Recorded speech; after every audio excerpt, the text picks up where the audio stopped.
If any earned by righteous deed, then preaching should no more proceed. For native in man's pride indeed is merit-based salvation creed.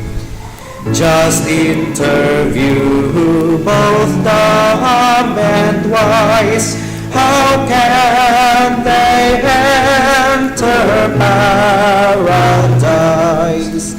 You'll soon detect one mind precise, works merit, and is their advice.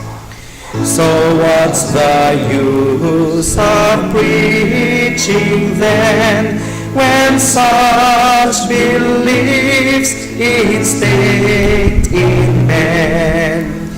Be good is such a useless gen, though it be said time and again. But since salvation's never gained by works of righteousness maintained, then preaching still must be sustained to make men know this truth ordained. Salvation solely by God's grace, given freely to those who embrace the Savior saint for every race, who died to save the hopeless case. Jesus the Lamb for sinners slain, whose blood atoned for sin did gain, complete forgiveness to retain, life, joy, and peace in Him maintain. So let the church rise up and preach to every soul, let her beseech, and for the Lord seek souls to reach, with holy life and clearer speech. Amen. Sige, let us pray. Salamat po, Panginoon, gaya ng aming inawit, ni-remind ninyo kami sa kahalagahan ng preaching. The Bible says, faith comes from hearing, and hearing by the Word of God. And it is so sad that many have reduced the value of preaching into entertainment, into stand-up comedy, into an inspirational talk or pep talk, instead of what it is intended to function in the Bible as evangelistic. For faith comes from hearing, and hearing by the Word of God. And help us this morning, O God, as we go on with our table talk fellowship, that this will be an instrumental means to reach out the lost souls for Christ, for the edification of the body of Christ, and for the spread of Reformation in our country and even in the world. Salamat po, Panginoon. Tulungan ninyo ang inyong lingkod na siyang mamamahagi ng inyong mga salita ngayon. Ito po ang aming samot dalangin sa pangalan ni Jesus. Amen. Okay, so magandang umaga po sa ating lahat. Kanina po ay nagbisaya tayo, pero ngayon kailangan nating magtagalog. Salamat sa pagpaunlak ninyo sa invitation sa ating pinakaunang table talk on ecclesiology or the doctrine of the church.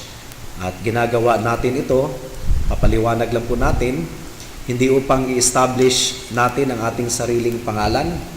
We are not doing this to establish a name for ourselves, but to glorify the name of the Lord Jesus Christ. At pangalawa, we are doing this dahil ang iglesia ay mahal ng Diyos, at kung tayo ay kabahagi ni Kristo, ay mahalin natin ang kaniyang katawan na siyang kaniyang iglesia. Bago pa tayo naging manggagawa, tayo ay unang-una alagad ni Kristo, disciple. Kaya kalimutan muna natin ang ating pagiging manggagawa at doon tayo mag-focus sa pinaka-basic na pagkatawag natin sa atin ng Panginoon, which is to become His disciples or followers, tagasunod.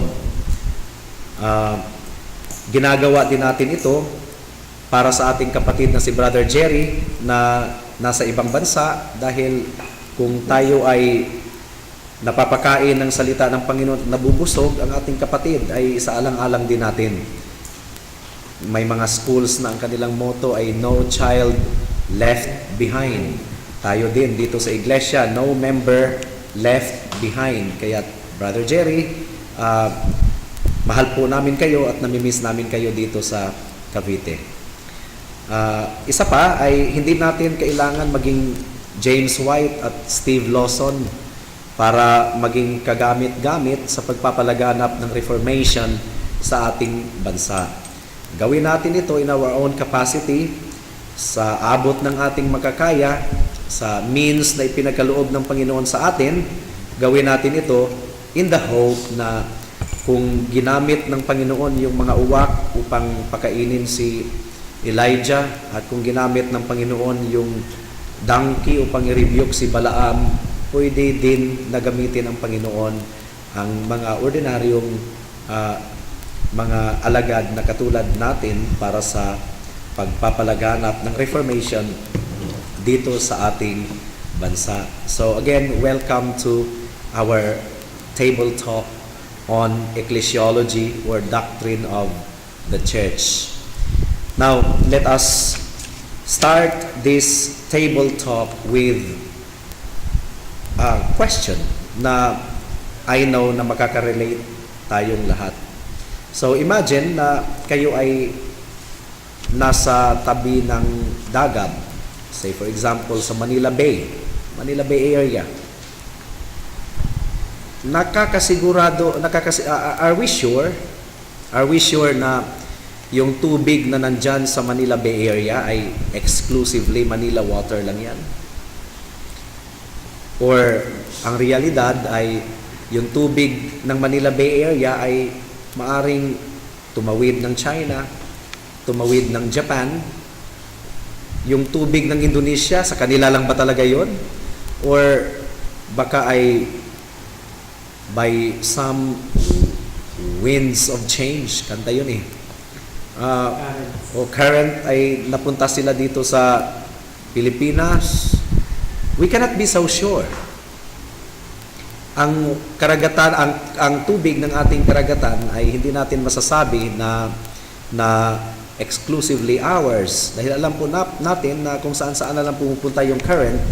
So we cannot say that this is a Chinese water, this is a Filipino water. We cannot say that. Ang iglesia ng Panginoon ay hindi po ganyan.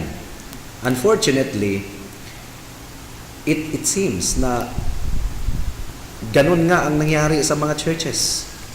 Hindi alam kung sino yung in, hindi alam kung sino yung out.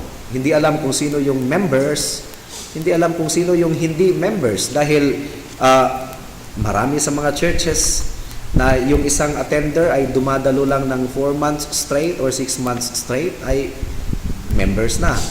At binibigyan na ng katungkulan, ginagawa ng Sunday school teacher. Ganon po ka-loose ang membership ng mga churches ngayon. Well, in that case, hindi pa nga nakakatiyak kung Christian ba yung isang tao. Baka naman ay uma-attend lang siya ng 5 months pero hindi pa pala niya tunay na nakilala ang Panginoon. And then dahil napaka-loose ng membership ng iglesyang iyon, ay nahaluan na pala sila ng kambing. Ang sinasabi ng Biblia, shepherd the flock, not goats. Kaya po ay mahalaga po ang pag-aaral ng ecclesiology or the doctrine of the church. Ito ay napakahalaga sa kadahilan ng Ephesians chapter 5 verse 25. Please turn there. Basahin po natin ang Ephesians 5:25. Ephesians chapter 5 verse 25.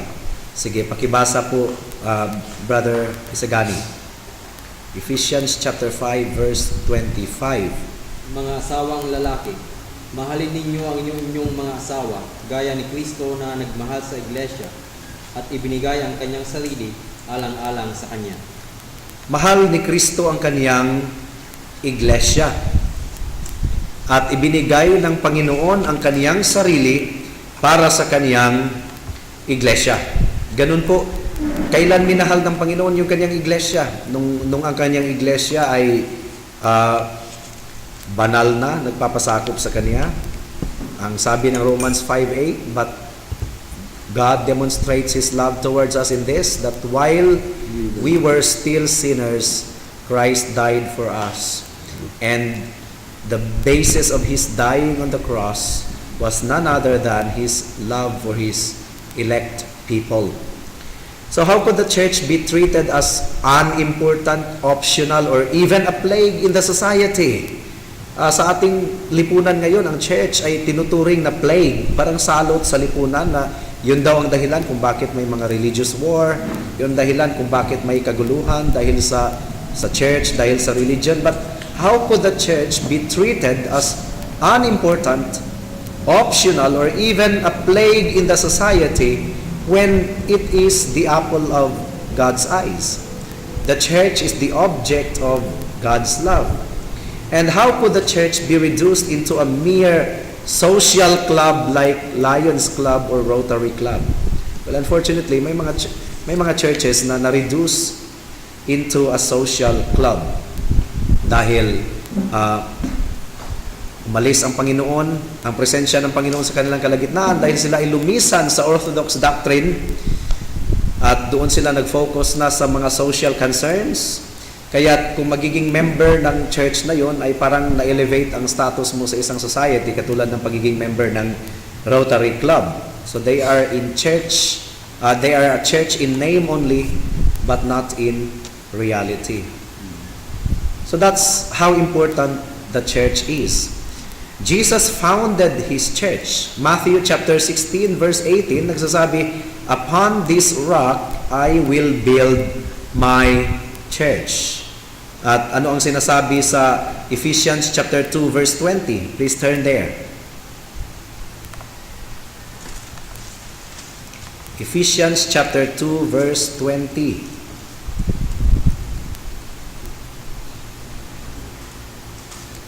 Pakibasa po, Brother Jordan. Ephesians 2:20, built on the foundation of the apostles and prophets, Christ Jesus Himself being the cornerstone. Si Jesus ang, ano bang Tagalog ng cornerstone? Panulukan. Batong panulukan ng kanyang iglesia. Batong panulok. Si Kristo ang chief cornerstone, tapos hindi mahalaga ang church. Di ba? Si Kristo ang batong panulok, tapos hindi mahalaga.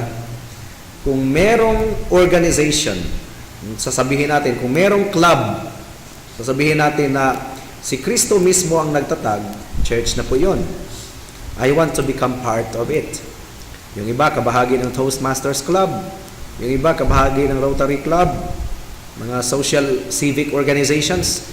But if there is a group that Jesus Christ Himself has founded, and He is the chief cornerstone, wala na pong iba yun kundi ang church. And I want to become part of it. If you are in Christ, how could you not be part of His church?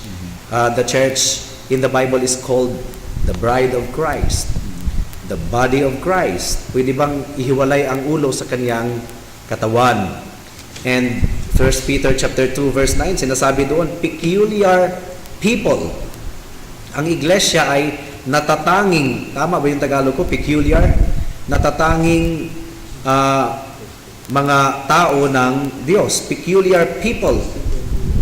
Kaya tayo po ay Chosen. nasa tamang landas, kalugod-lugod sa harapan ng Panginoon ang ating ginagawa kung pinagtutuunan natin ng pansin na pag-aralan ang kaniyang iglesia.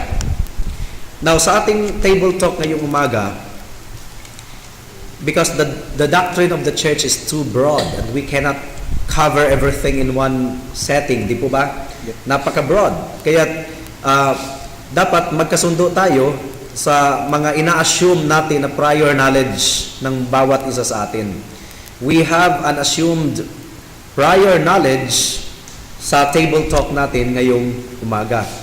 Unang-una, it is assumed that you have already grasped the basic definition of the church. Ano bang basic definition ng church?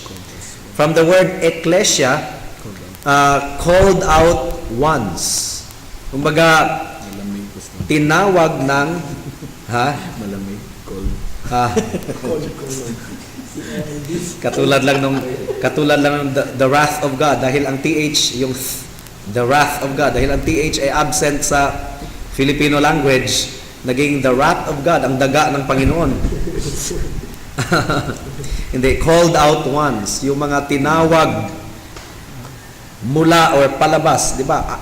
Out of, called out of the world.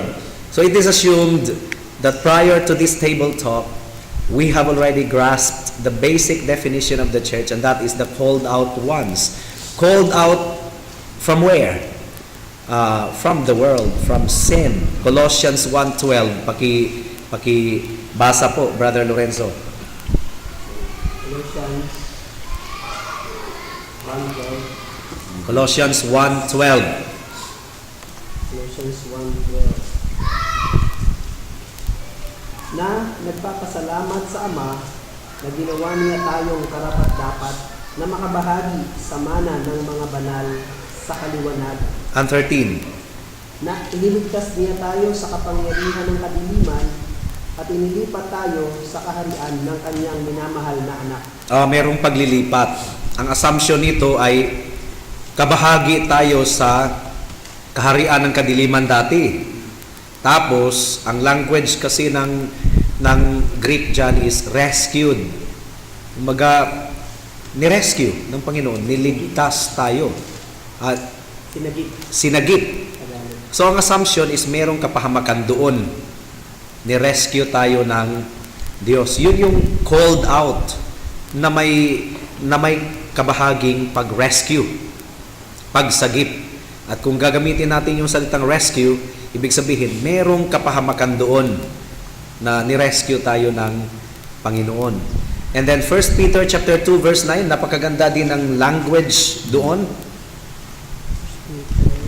You are chosen. Pakibasa po, Brother Henry. Colossians, 1 Peter chapter 2 verse 9.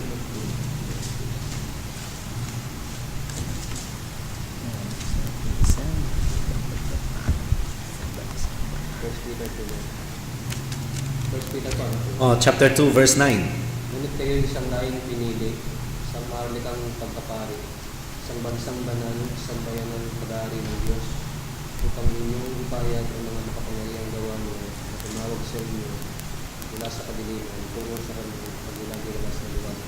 Tumawag sa inyo mula sa kadiliman patungo sa kanyang kagilal-gilalas na liwanag. Yun po yung eklesiya. Tinawag tayo ng Panginoon mula sa kadiliman.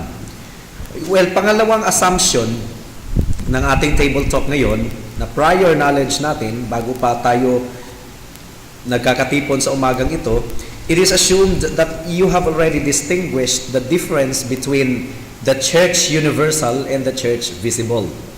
Yun po ang assumption natin, na grasp na ninyo ang difference ng church universal, yun yung invisible church, yung lahat ng mananampalataya ng Panginoon sa lahat ng henerasyon, sa iba't ibang dako ng mundo, yun yung hindi nakikita, invisible church, at yung church visible.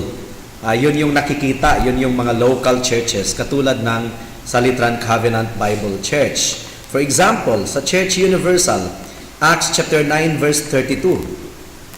So wala pa po tayo sa pinaka-body ng ating table talk ngayon. Ini-establish pa po natin yung mga assumptions. Acts chapter 9 verse 32. Pakibasa po, Brother Junel. 32. Sa pagdalaw ni Pedro sa lahat ng dako sa mga mananampalataya, pumunta rin siya sa mga banal na naninirahan sa Lydia. Okay? Pumunta rin siya sa mga banal na naninirahan sa Lydia. So merong tour si Peter. Meron siyang tour. Although ang variant reading ng passage na ito is a plural, pero yung mga better attested manuscripts ay ang ginagamit ay singular para sa Iglesia. Marami namang mga gawain sa Judea, sa Galilee, sa Samaria, pero ginamit ni Lucas dito ang singular at venue ang church collectively.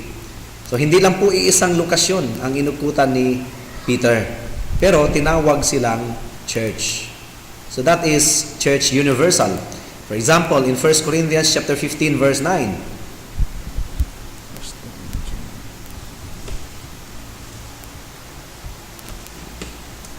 1 Corinthians, Pastor. si Brother Louie. 1 Corinthians chapter 15 verse 9. 1 Corinthians chapter 15 verse 9. For I am the least of the apostles, unworthy to be called an apostle, because I persecuted the church of God. Because I persecuted the church of God. Pero ilan bang church ang pinersecute ni Pablo? Isa or marami? Maraming mga local churches. Pero ang gamit dyan is singular. So ang mga iglesia na pinersecute ni Pablo ay treated collectively. So yun yung universal church sa Bible. Now what about the visible church? Yung local church. Romans chapter 16 verses 3 hanggang sa 5. Okay, balik po tayo kay Brother Jordan. Paikot na lang po tayo.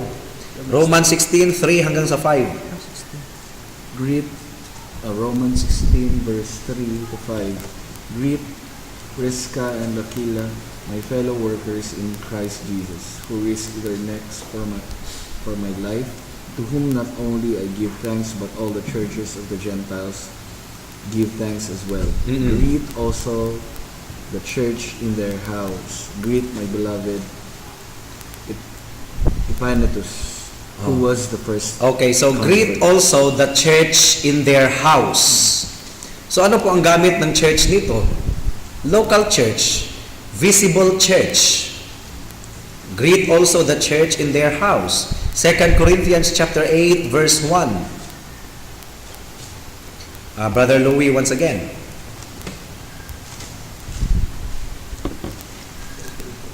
2 Corinthians chapter 8 verse 1. 2 Corinthians chapter 8 verse 1.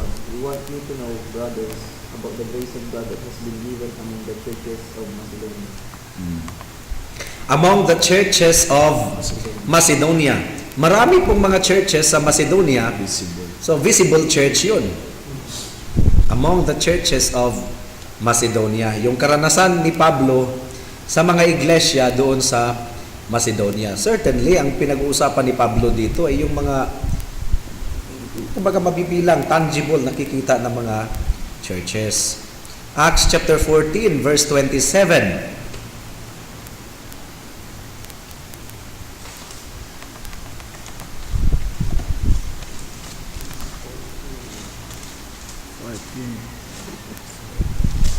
Acts 14 verse 27. Nang sila'y dumating, tinipon nila ang iglesia at iniulat ang lahat ng mga bagay na ginawa ng Diyos sa pamamagitan nila at kung paanong binuksan niya para sa mga hentil ang pinto ng pananampalataya. So, Acts 14:27 ay malinaw na nagtuturo na merong isang local church na organized. Diba? Tinipon ng iglesia. It is an organized local church. Meron pang ang reporting na nangyayari. Nagbigay ulat sila sa pagkilos ng Panginoon sa kanilang missionary endeavor. Kaya sana po ay na naging established na sa atin ito, yun ang pangalawang assumption natin, that prior to our table talk, you have already grasped the basic definition of the church according to the Bible, and that is the called out ones, the rescued ones from the kingdom of darkness into the kingdom of His marvelous light. And then yung pangalawang assumption is that you have already grasped the distinction between the church universal and the church visible. Now, ano bang focus ng ating table talk ngayong umaga? Ang focus po ng table talk natin ngayong umaga is defined and definite church membership taught in the Scriptures? Is defined and definite church membership taught in the Scriptures? Nagtuturo ba ang Biblia ng defined membership or definite church membership? Offensive po ang question na yan sa marami. Offensive. Yun nga, yung marami ay tinuturing nila yan na legalist or pharisaical. Mali po yun kasi alam naman po natin yung definition ng legalism. Ang definition ng legalism is gumawa ka ng mabuti para ikaw ay maligtas. Yun ang definition ng legalism. Out of context. Oo, out of context yun. Yung Pharisees, yung mga legalism na kinontra ng Panginoon sa mga Pariseo. So, is defined and definite church membership taught in the Scriptures? Well, konsultahin po natin ang Bible kung malinaw ba itong nagtuturo patungkol sa church membership. Unang-una, meron po tayong ilang basis ng banal na kasulatan. Meron tayong apat. Okay? Babanggitin ko po yung apat as we go along. Una is, there is a strongly implied numerical record. Fixed na numerical record. Strongly implied numerical record. Example, Acts chapter 2 verse 41. Mga Gawa kapitulo 2, Acts 2:41. Mga Gawa kapitulo 2 versikulo 41. There is a strongly implied numerical record. Pakibasa po, Brother Henry.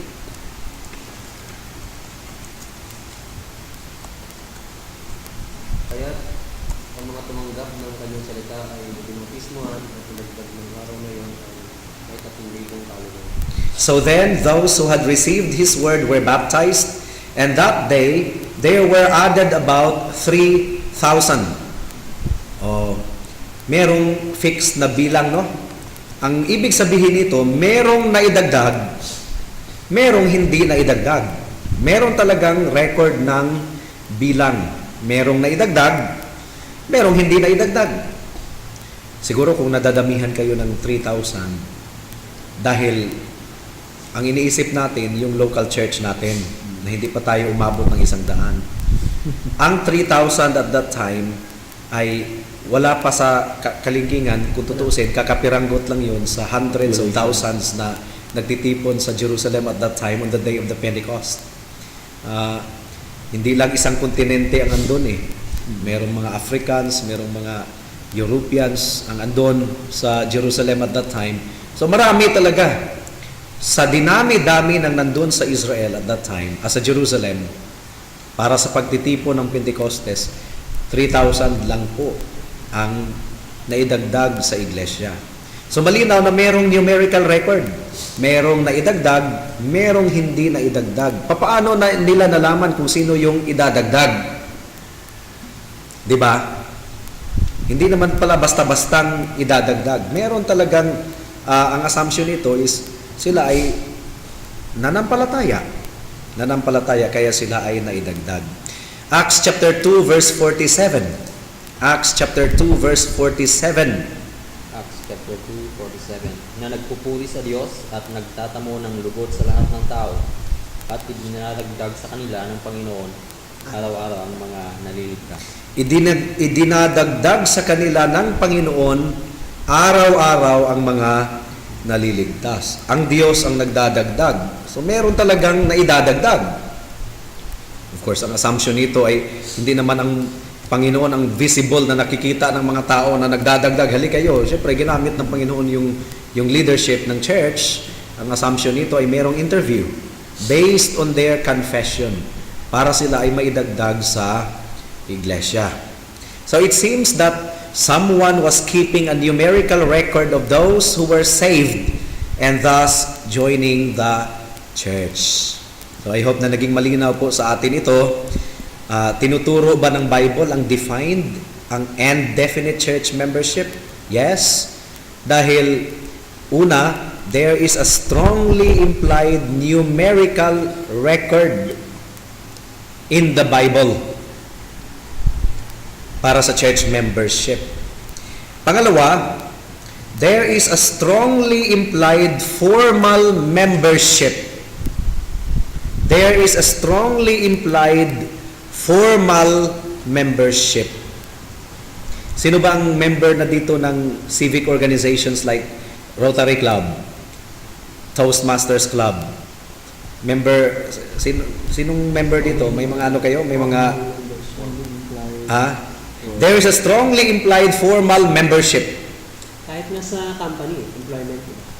O merong pipirmahang kontrata, May ID pa. may ID pa. Tapos katulad sa amin sa Toastmasters Club, meron talaga kaming panunumpa sa pag-join namin ng Toastmasters Club, pati yung pagiging officers namin ay meron pang oath-taking.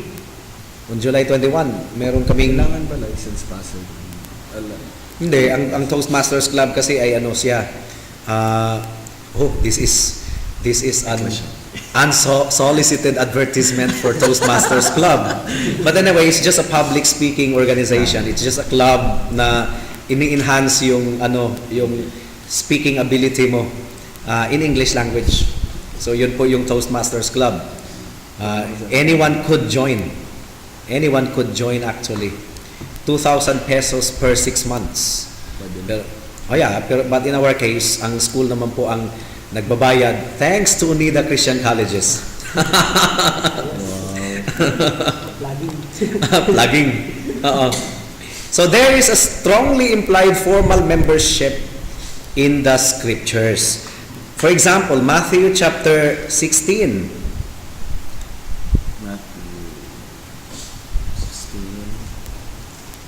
Matthew chapter 18.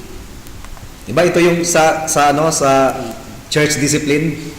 Matthew chapter 18 verses 18 hanggang sa 20. Tingnan natin kung hindi ba tayo nagkamali. Matthew chapter 18. Ay, ano mo yung talian sa lupa ay yan. Oo. Yung bago pa dyan, baka mag-start tayo sa verse 16, no? Mag-start tayo sa verse 15. Ang sabi dito, if your brother sins, go and show him his fault in private. If he listens to you, you have won your brother. But if he does not listen to you, take 1 or 2 more with you, so that by the mouth of 2 or 3 witnesses, every fact may be confirmed. If he refuses to listen to them, tell it to the church.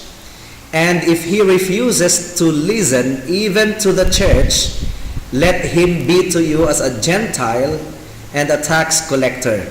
Truly, I say to you, whatever you bind on earth shall have been bound in heaven, and whatever you loose on earth shall have been loosed in heaven. Again, I say to you that if 2 of you agree on earth about anything that they may ask, it shall be done for them by my Father who is in heaven. For where 2 or 3 have gathered together in my name, I am in their midst. Ang implication dito mga kapatid, di ba, church discipline po ito eh. Kung meron daw nagkasala, kausapin mo siyang mag-isa. Kung magsisi siya, you have won your brother. Kung ayaw niyang magsisi, bring 2 or 3 witnesses with you. Kung ayaw pa rin, ay dalhin sa iglesia. Now, kung ayaw niyang magsisi sa harapan ng iglesia, dalhin sa arsobispo. Hindi naman po sinabi doon. So wala na pong authority above the local church dahil ang local church ay directly accountable ng ating Panginoon. Kung ayaw magsisi sa iglesia, ituring na tax collector or Gentile. Ibig sabihin, ituring na unbeliever, excommunicate him. Ang ibig sabihin nito, the church is the supreme court. Now, there must have been some type of union and formal membership in order for the individual to be cast out and treated as a pagan and tax collector. Diba? There must have been some type of formal, some type of union and formal membership in order for someone to be cast out as a pagan or tax collector. Diba? Kung merong itiwalag, ibig sabihin, ang implication noon, merong formal membership. Bakit merong ititiwalag? I-cast out, i-excommunicate. Bakit merong out kung walang in? Oo. Yun ang malinaw na marami kasi kumukontra sa church membership dahil hindi po natin mababasa yung word na church membership sa Bible. Implicit, pero implied. Anong tawag dito? Hindi naman lahat ng doktrina ay verbatim na meron talagang terminolohiya na naka-record sa Biblia, katulad ng Trinity. Di ba? Walang word na Trinity sa Bible. Incarnation. Meron bang word ng incarnation sa Bible? Incarnation? Wala. Ano lang yun? Mga inimbento lang yun ng, in the case of Trinity, si Tertullian, dahil gifted siya ng language na, katulad natin, bilbilitis, yung mga lumalaking tiyan dyan, bilbilitis. Patawad, I am not bullying you, Brother Jordan, ha? At saka, hindi ko sinasabing nakalunok ka ng pakwan. Hindi ko pa sinabi yun. Ano lang. Incidental. Buto lang ng pakwan. Baka tumubo yung buto ng pakwan. Hindi po lahat ng doktrina ay merong specific na terminolohiya ng Biblia. Pero, So, Pastor, sa case po nito, para siyang implicit pero implied. Hindi lang siya ordinaryong implicature, kundi strong. Strong implication. Oh, pero strong implication. Implicit yung Malakas. Malakas yung pagpapahiwatig. Opo. Malakas yung pagpapahiwatig. Malakas yung pagpapahiwatig. Pangalawa, example, Acts chapter 5 verse 13. Acts chapter 5 verse 13. Mapakibasa po kapatid na Jonel. Acts chapter 5 verse 13. Acts pala, tika lang. Match pala. Napunta, Acts 5:13.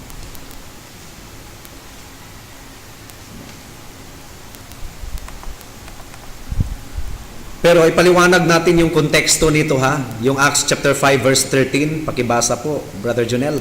Sino man sa kanila ay di nangahas na makisama sa kanila, subalit sila ay itinataas ng mga tao. Okay, ang konteksto nito, si Ananias at saka si Sapphira na pinatay talaga ng slain slain by the Holy Spirit. This is really the literal usage of the Bible concerning slaying in the Holy Spirit. Kaya yung mga churches na mahilig sa slaying in the Holy Spirit, ito na po yun. Ananias at Sapphira na pinatay talaga ng banal na espiritu dahil nagsinungaling. Nagsinungaling. Ewan ko ba? Hindi ito si Ananias yung nagpagaling kay Paul. Iba yon, iba. Katukayo lang po yon. Katukayo lang yon. Tapos, noong pinatay sila mag-asawa ng banal na espiritu dahil sa kanilang pagsisinungaling, natakot na yung mga tagalabas na maki-join sa kanila or maki-associate. Anong ibig sabihin nito? The verse demonstrate that this assembly was a visible congregation, not a spiritual universal body. Of course, there are passages in the Bible that teaches universal spiritual body, but in this case, in the case of Ananias and Sapphira, natakot yung mga tao because there was a great demonstration of the Spirit's power na seryoso pala ang church. Natakot na yung ibang mga tao na maki-join sa kanila. Witnessing God's judgment poured out upon the erring, professing believers, si Ananias and Sapphira, within the church, the unconverted were dissuaded from attempting to join the membership of the local church at Jerusalem. Outsiders were fearful to not only join, but even identify with the assembly. And what is the implication? The strong implication is that there is really a formal membership, a visible membership. Yun ang pangalawa. Una is, there is a strongly implied numerical record. Pangalawa, there is a strongly implied formal membership. And in line with this, meron pa tayong isang teksto. 1 Corinthians chapter 15, verses 12 hanggang sa 13. 1 Corinthians chapter 15, verses 12 hanggang sa 13. 1 Corinthians 15, 12 hanggang sa 13. Okay, basa po Brother Jordan once again. Now, if Christ is proclaimed as raised from the dead, how can some of you say that there is no resurrection of the dead? But if there is no resurrection of the dead, then not even Christ has been raised. Nagkamali po tayo, wrong spelling. 1 Corinthians chapter 5, hindi chapter 15. Okay. 1 Corinthians chapter 5, verse 12 hanggang sa 15.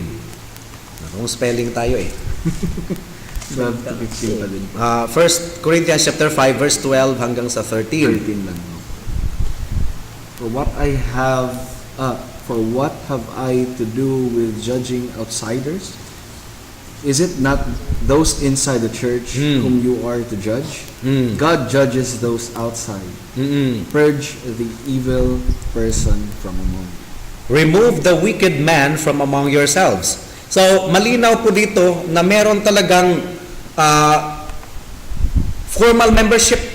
Dahil, di ba yung immorality, there is an illicit sexual relationship in the church at Corinth. At sabi ni Pablo, for what have I to do with judging outsiders? So may binanggit dito na outsiders. Do you not judge those who are within the church? So meron talagang outside and within. But those who are outside, God judges.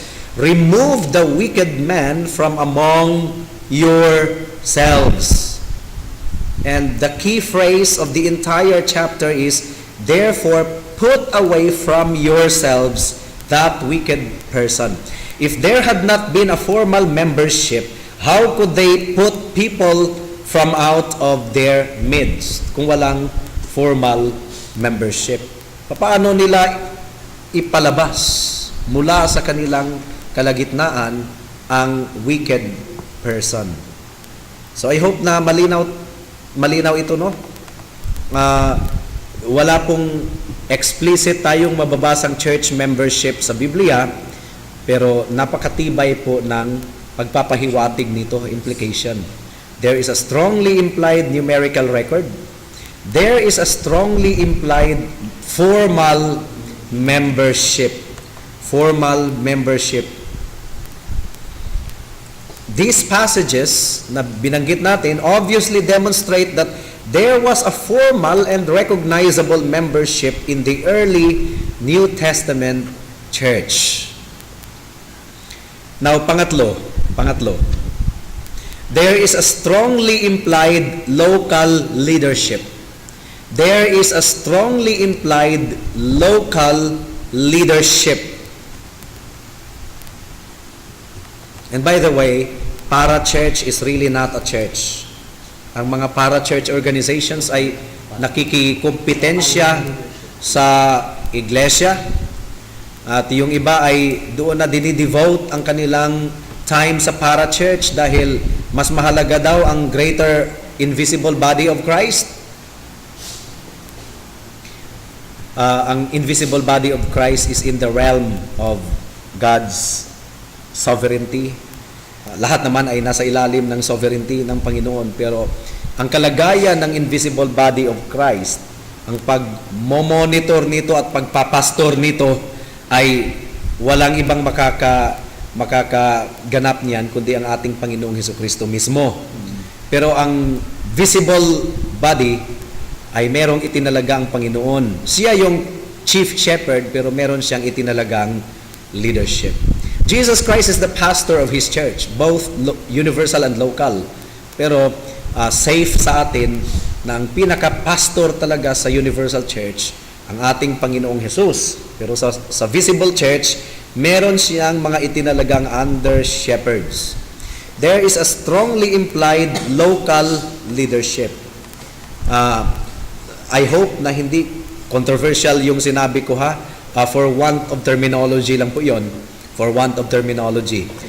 Yun lang yung sinasabi kong Jesus Christ alone is the pastor of the invisible church. But it doesn't mean to say that Jesus Christ is not the pastor of the visible church. Of course, He is the chief shepherd, pero meron po siyang itinalagang mga under-shepherds. Example, Acts chapter 6 verse 3. There is a strongly implied local leadership. Basahin na lang natin mula sa versikulo 1 hanggang sa 3. Si Brother Louie na ba? Tayo ngayon? Acts chapter 1 to 3, Pastor. Acts chapter 6 verses 1 hanggang sa 3. 3. Now in these days, when the disciples were increasing in number, a complaint by the Hellenists arose against the Hebrews because their widows were being neglected in the daily distribution. And the 12 summoned the full number of the disciples and said, "It is not right that we should give up preaching the word of God to serve tables. Therefore, brothers, pick out from among you 7 men of good repute, full of the Spirit and of wisdom, whom we will appoint to this duty." Okay, select from among you 7 men of good reputation. Ang pinaka key phrase nito is yung from among you. Diba? Choose 7 from among you. So the church in Jerusalem is told to hold elections of some kind. Merong election. At yung election ay mangyayari from among them. The phrase from among you suggests a group of people distinct from others who are not among them.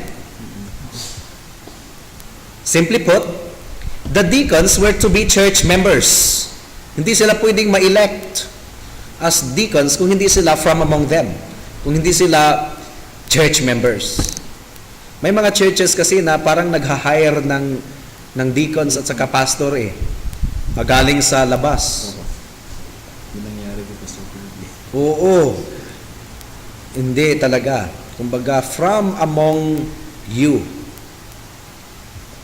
Pastor, may tanong po ako dyan. Oo. Paano po kapag, di ba ang requirement sa 1 Timothy ay sa deacon na ang asawa, automatic na ang asawa, di ba, ay Christian? Mananampalataya. Oo, interesting topic yan siya. Madadaanan natin yun siya sa sa mga susunod na pag-aaral kasi pag ecclesiology ay talagang madadaanan natin yung leadership ng church. Okay, so i-reserve natin yung question ni Junel sa sa mga susunod na pag-aaral natin sa may babae leadership. po bang deacon? Wala. Merong as an office wala talaga. As an office wala pong babaeng diakonesa. Merong tinawag si Phoebe na deaconess dahil di ba ang ibig sabihin ng diakonos is servant. Naglilingkod kasi siya specifically to carry the letter or the donation. Ginagampanan yung function ng ginagampanan, parang diaconate delegate siya. Pero yung kaniyang pagiging diaconessa ay naka-confined lang sa kaniyang ginagampanan at that time, not as a recognized church office. Official. Oo. Kumbaga, naging delegate lang siya at that time kasi nangyari lang na nagbiyahe siya. At maganda yung kaniyang standing as a disciple of Christ, si Phoebe. Kaya tinawag siyang diaconessa in a very limited sense that he was bringing the benevolence ba yun? Mga donations? Mga or letter ba yung dinala niya? Or pera? Yun po yun. So hindi kumbaga para sa church practice. Hindi siya ordained. Limited lang yun. At saka isang instance lang sa Bible. Parang isang araw lang. Isang araw lang, isang okasyon lang. In a very limited sense. Now, may mga tao kasi, marami tayong lesson na matutunan dyan. Dahil parang kinakapitalize nila yung kriminal na naligtas doon sa bingit ng kamatayan, doon sa cross. Kinakapitalize nila yun na parang they derive comfort na sinasabi nila na saka na lang ako lumapit sa Panginoon kung malapit na akong mamatay. Abay mga kapatid, nag-iisa lamang po sa buong Biblia yun. Isa lang po ang instance na may nakarecord na namatay sa bingit ng kamatayan. In fact, yung isang kriminal, hindi nga naligtas Isa lang. Para hindi tayo mag-assume na yun ang trend. Dahil ang pinaka-prinsipyo doon is kung sanay ang isang tao na mag-reject sa Panginoon sa buong buhay niya, chances are, sa bingit ng kanyang kamatayan, hindi niya maalala ang Panginoon. Mananatiling matigas. Kung nakasanayan niyang mag-reject sa Panginoon, nung malakas pa siya, anong assurance na magiging katulad siya nung isang kriminal na niligtas ng Panginoon sa bingit ng kamatayan? Nag-suffer na siya sa kanyang cancer or masakit na yung nararamdaman niya, makakaisip pa siya sa Panginoon? Hindi. Merong isang naka-record para hindi tayo ma-discourage totally, para ipagdasal pa rin natin at bahaginan pa rin natin ng gospel yung nasa bingit ng kamatayan. Pero para sa mga careless, ay pang magising tayo na isa lang po ang naka-record sa Bible. Huwag nating gawing rule yung exception na yun. Katulad din yun sa diaconessa. Abay, huwag nating gawing rule yung nag-iisang naka-record in a very limited function ni Phoebe. Wala pong diaconessa sa Biblia as an ordained ecclesiastical office. Wala po. Meaning ino-ordain din po pala yun. Ordained yun sa 1 Timothy chapter 3. May qualification. Meron talagang qualification as a church office. Pag-aralan po natin yun sa mga next natin na table talk on ecclesiology. So there is a strongly implied local leadership. The phrase among you suggests a group of people distinct from others who were not among them. Simply put, the deacons were to be church members. They were to come from the confines of the membership of the visible church, not from men who had not covenanted themselves with that particular body. God's blessing and approval on this is nakikita natin after, immediately the word of God began to spread and the number of disciples greatly multiplied. Di ba nung nagtalaga na sila ng mga diakonos, mas lalong pinagpala ng Panginoon ang gawain. The word of God began to spread and the number of disciples greatly multiplied. Pangalawa, that there is a strongly implied local leadership is 1 Timothy chapter 4 verse 14. 1 Timothy chapter 4 verse 14. Okay, basa po Brother Lorenzo. 1 Timothy Chapter 4 verse 14. 4 verse 14. Huwag mong pabayaan ang kaloob na sa iyo'y ibinigay sa pamamagitan ng propesiya na may pagpapatong ng mga kamay ng kapulungan ng matatanda. May pagpapatong ng kamay ng kapulungan ng matatanda. Si G.W. Knight, he noted that the phrase laying on of the hands is only found 4 times in the New Testament and is called an act of ordination. And the presbytery, yung kapulungan ng matatanda, presbytery, it is a word that refers generally to a council or college of elders. Ordination to office, according to Mr. Knight, is not a spiritual function of the Church Universal, but a ministerial function of the church visible. The ministry of the word is always connected with visible local churches. The ministry of the word is always connected with visible local churches. Now, anong application nito? It must be noted that the New Testament does not sanction. Ulitin po natin, i-emphasize po natin ito para sa mga nanonood. The New Testament does not sanction any ministry that is separate from a church. Any ministry that is separate from a church, especially ministry of the proclamation of the gospel. Now, ibig sabihin kung nasa bus ka, nagbabiyahe ka, kailangan mo pang magpaalam sa church para mag-share ng gospel sa katabi mo sa bus, ay hindi po 'yon ang ibig sabihin natin. Hindi po 'yon ang ibig sabihin natin. Missionary work, Bible study, kailangang masanction siya ng iglesia. May pagpipray ng iglesia, ma-recognize ng iglesia, especially ang mga missionary work, church planting work. There's no such thing as self-proclaimed missionary, dahil ang lahat ng nangangaral ng salita ng Panginoon ay kailangan sila ay sinugo. Sino ang nagsugo? Hindi pwedeng self-proclaimed tayo na sasabihin nating sinugo tayo ng Diyos. Maraming mga self-proclaimed. Ang church po, the only agency in the Bible na itinalaga ng Panginoon to send out missionaries. The New Testament does not sanction any ministry that is separate from the church. Pangatlong bersikulo na nagpapakita that in the Bible there is a strongly implied local leadership is Hebrews chapter 13 verses 7 and 17. Unahin natin ang 13 verse 7. Hebrews chapter 13 verse 7. Kanino na ba tayo? Ka Brother Henry, no? Hebrews chapter 13 verse 7. 13 verse 7. Alalahanin ninyo ang mga namumuno sa inyo, silang magsalita sa inyo ng salita ng Diyos. Tingnan ninyo ang kinalabasan ng kanilang namumuhay. Walakan ninyo ang kanilang pananampalataya. Okay, malinaw na sinasabi dito. Remember those who led you, who spoke the word of God to you, and considering the result of their conduct, imitate their faith. Verse 17, Brother Isagani. Sumunod kayo at pasakop sa mga namumuno sa inyo, sapagkat sila'y matamang nagbabantay alang-alang sa inyong mga kaluluwa bilang mga mananagot.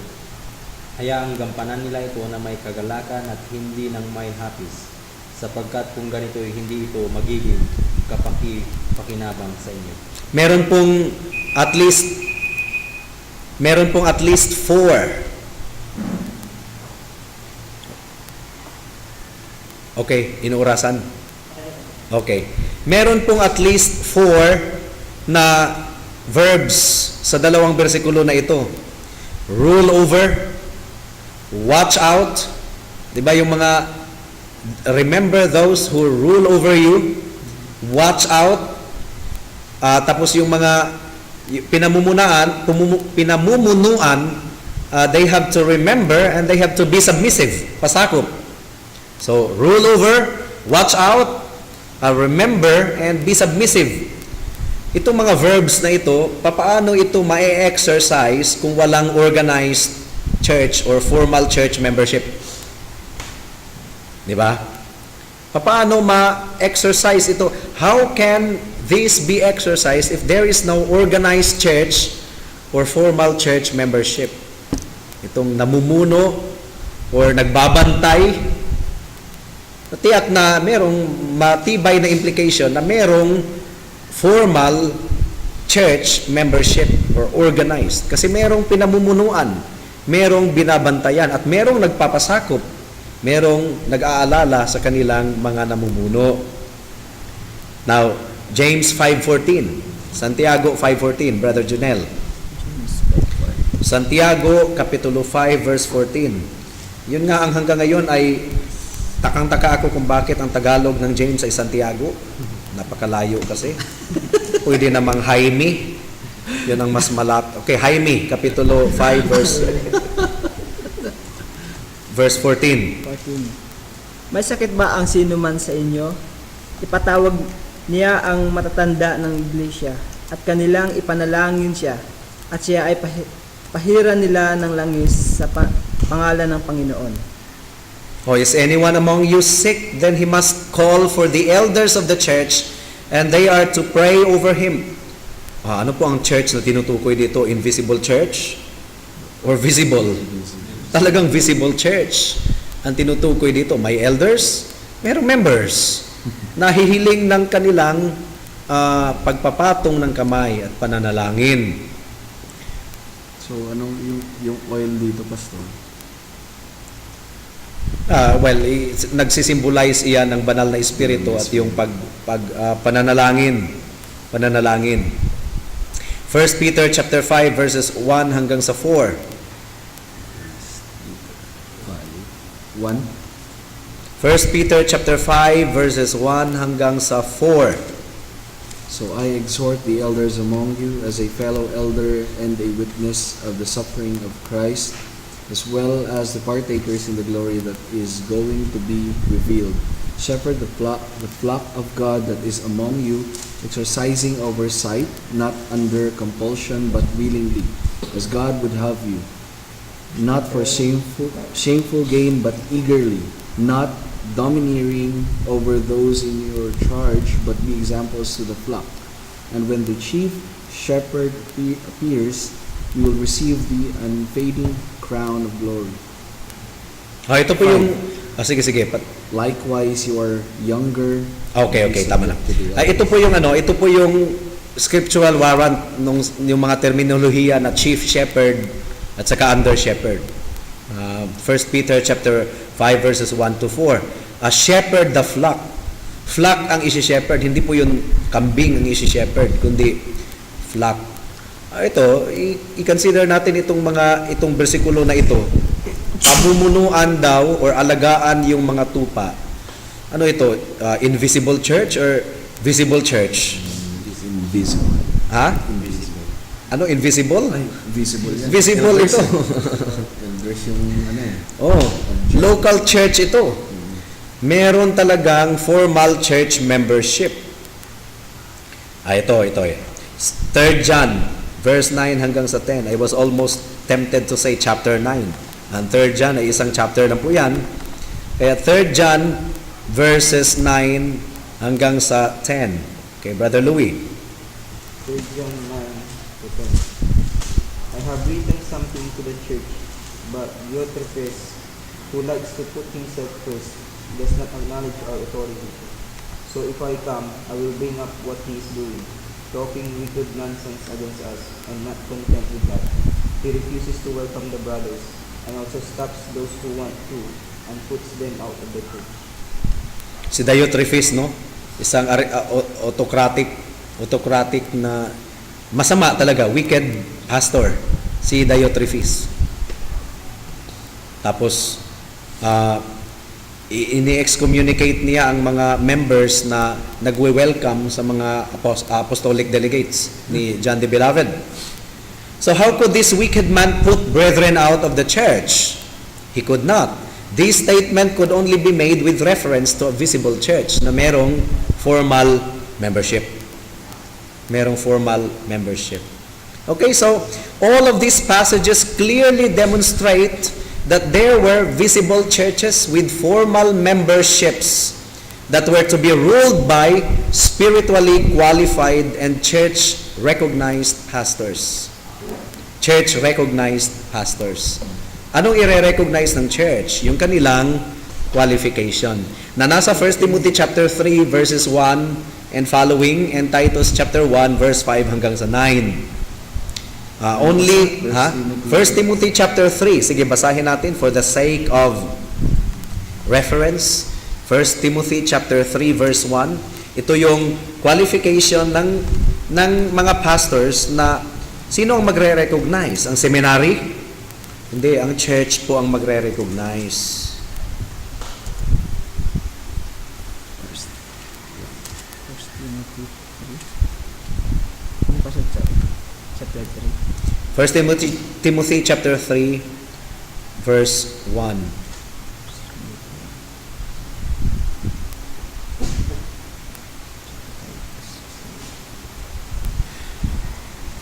It is a trustworthy statement if anyone aspires to be the office of overseer.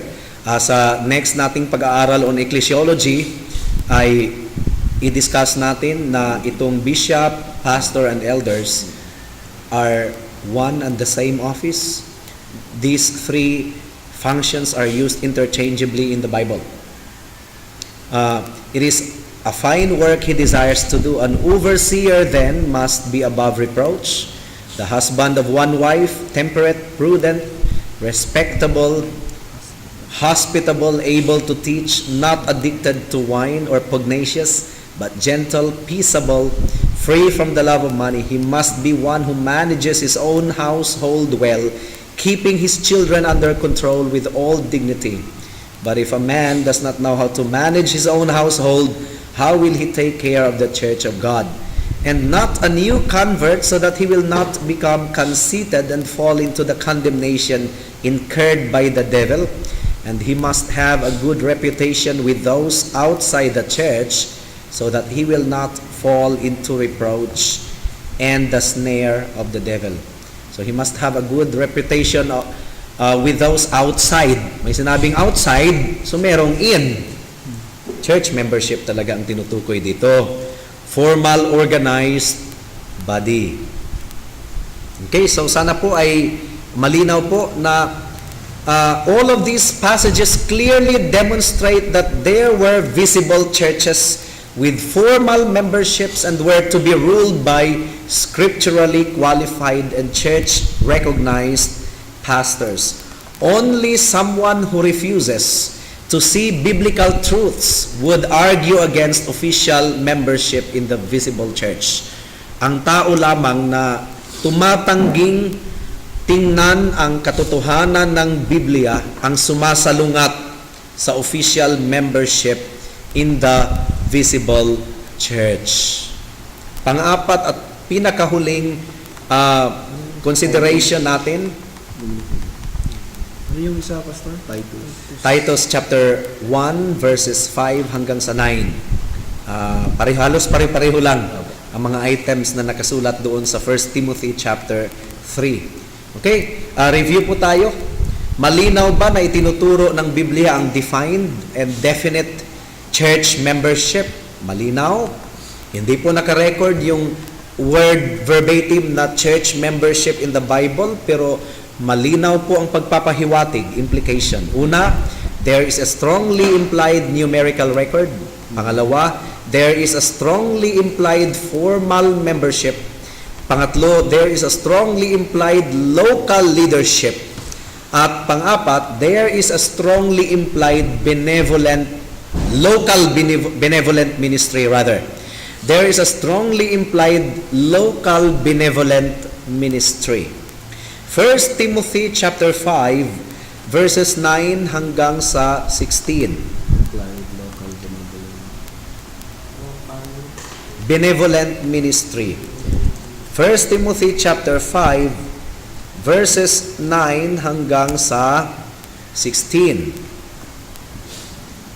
1 Timothy chapter 5 verses 9 hanggang sa 16. Ano po ang sinasabi dito? A widow is to be put on the list only if she is not less than 60 years old, having been the wife of one man, having a reputation for good works. And if she has brought up children, if she has shown hospitality to strangers, if she has washed the saints' feet, if she has assisted those in distress, and if she has devoted herself to every good work, but refused to put younger widows on the list, for when they feel sensual desires in disregard of Christ, they want to get married, thus incurring condemnation because they have set aside their previous pledge. At the same time, they also learn to be idle as they go around from house to house, and not merely idle but also gossips and busybodies, talking about things not proper to mention. Therefore, I want younger widows to get married, bear children, keep house, and give the enemy no occasion for reproach. For some have already turned aside to follow Satan. If any woman who is a believer has dependent widows, she must assist them, and the church must not be burdened, so that it may assist those who are widows indeed. So that they may assist those who are widows indeed. Now, the passage reveals that within the membership of the New Testament churches, there was a sub-membership. Yung SWA, samahan ng mga walang asawa within the church, SWA. Pero yung mga samahan ng mga walang asawa na yon dapat qualified, defined. Merong sub-membership within the church, mga SWA, samahan ng mga widows or samahan ng mga walang asawa. It was a special list or role for widows. The widows that were widows indeed were to be cared for by the local congregation. So meron silang benevolent ministry na yung mga widows. In order for the widow to be physically supported, kumbaga tinataguyod ng buong iglesia, she had to be a member in good standing and in a specific church. In a specific church. And she had to meet the requirements listed in verses 9 at saka 10. Na ano ang implikasyon nito? This passage offers another positive testimony from Scripture and history of church membership in the New Testament. Meron talagang church membership. She must be a member of good standing. Maganda yung kaniyang reputation. Hindi po invisible universal church ang pinag-usapan nito, kundi local church na merong membership role, merong formal membership. Okay, so sana ay naging malinaw po sa apat na matitibay na pagpapahiwatig or implications mula sa Biblia in support for defined and definite church membership. Ano yung apat na ito? Mga kapatid, there is a strongly implied numerical record. There is a strongly implied formal membership. There is a strongly implied local leadership. And there is a strongly implied local benevolent ministry. Dumako tayo sa mga applications para meron tayong maibabaon pauwi. Sino po ang nagdadagdag ng church members? Okay, sino ang nagdadagdag? Of course, ang mga pastors ang nagre-recognize ng idadagdag, or mga members din ang nagre-recognize ng idadagdag. Ang mga members ang tumatanggap ng additional church members. But in the first place, sino ba talaga ang nagdadagdag? Basahin natin muli ang sinabi ng Acts chapter 2 verse 47. Sino na po ang magbabasa? Acts chapter 2 verse 47. Brother Lorenzo.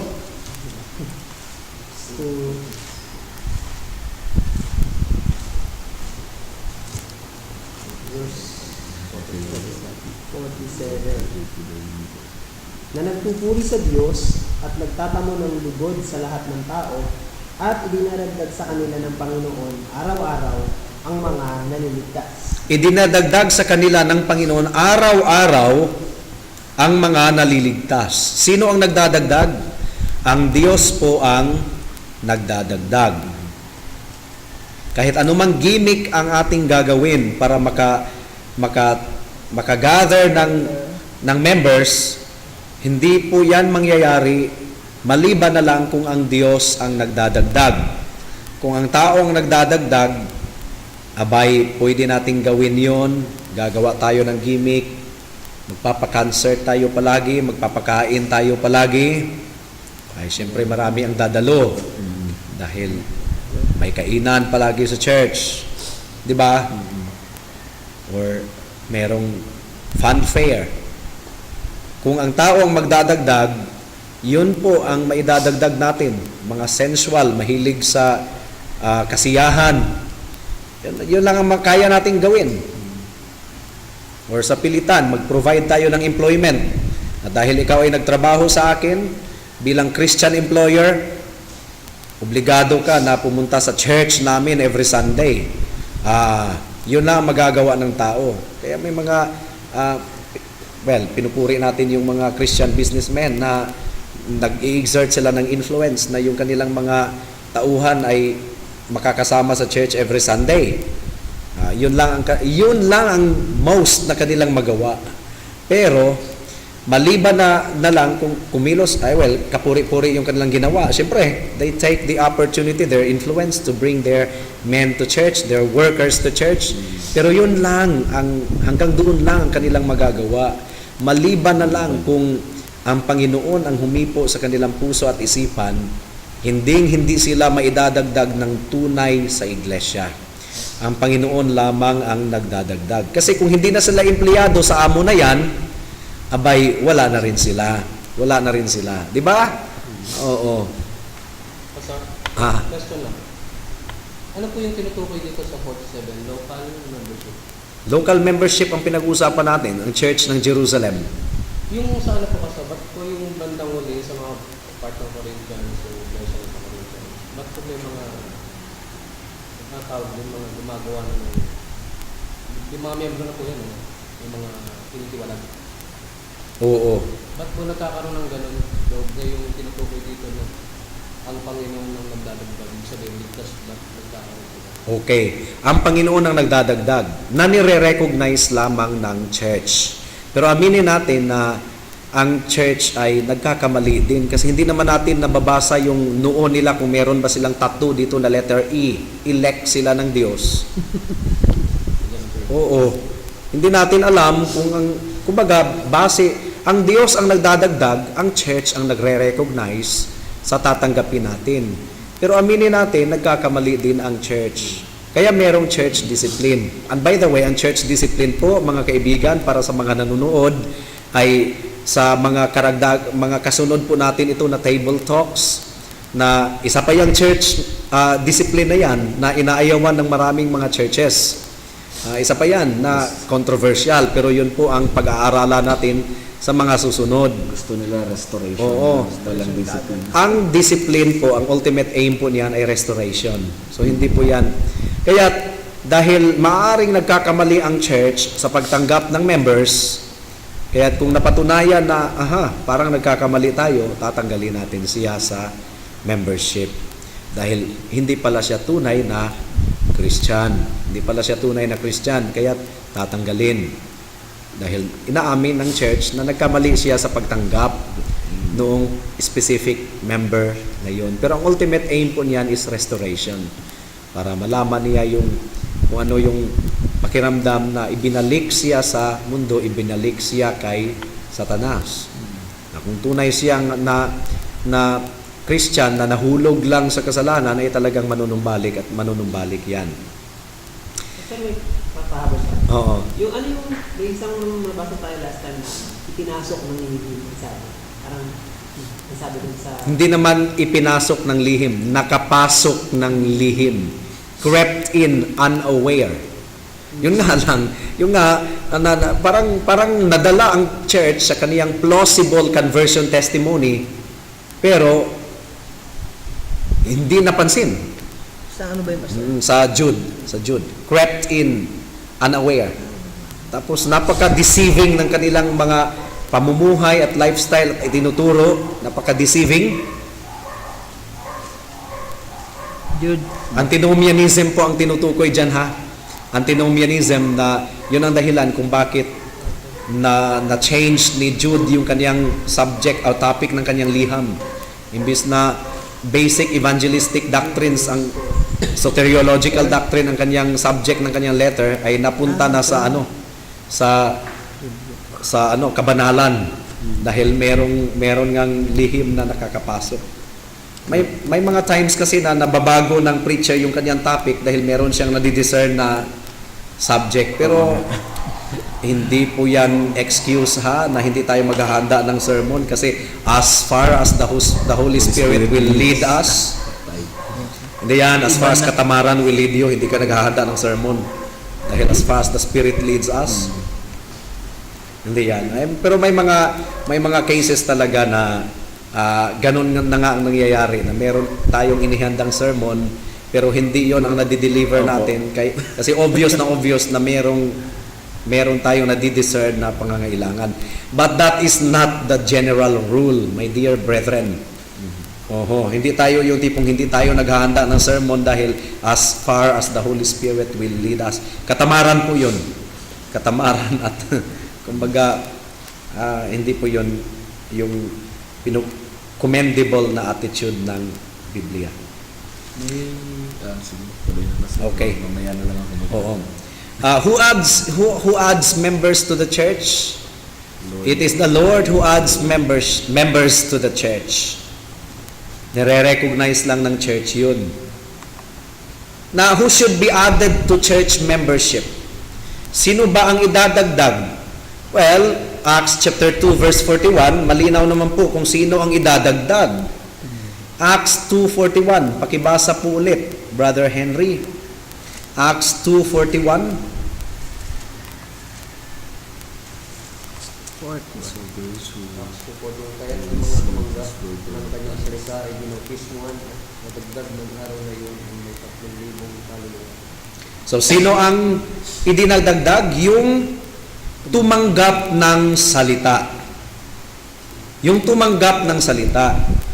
Kaya, ang implication nito ay meron talagang, papaano nila nalaman na tumanggap ng salita yung idinagdag nila? So, ang implication nito, meron pong membership interview, mga kapatid.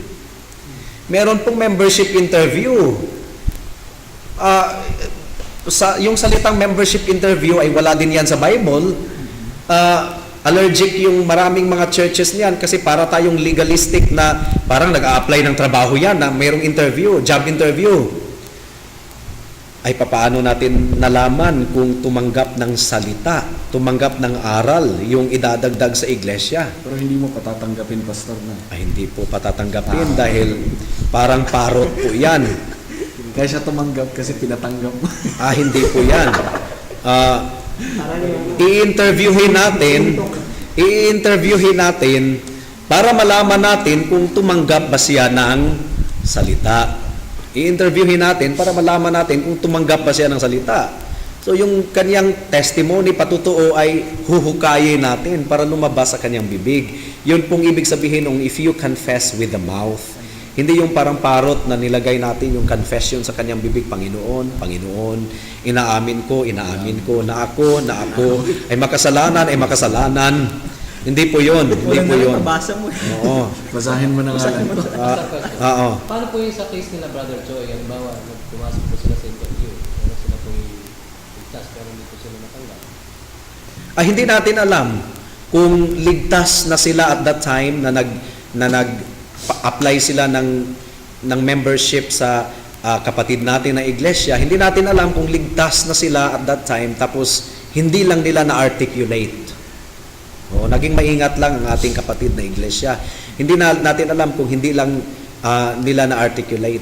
Or maaaring hindi pa talaga siya naligtas at that time. Talagang hindi talaga niya nag-grasp ang mensahe ng kaligtasan at dito lang niya nag-grasp sa ating iglesia.